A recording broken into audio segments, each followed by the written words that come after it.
बिल्कुल पिसी हुई।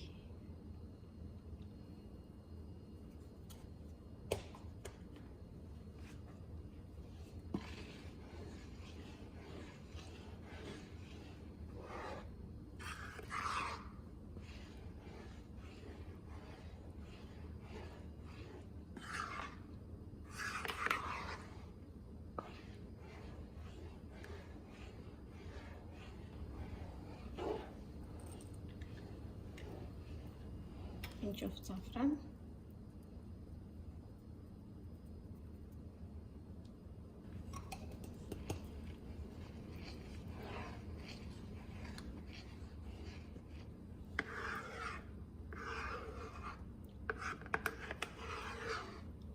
थोड़ा और गाढ़ा होने तक इसको हम थोड़ी देर और पकाएंगे, क्योंकि इसको कंटिन्यूसली आपको घुमाना है ताकि नीचे लगे ना।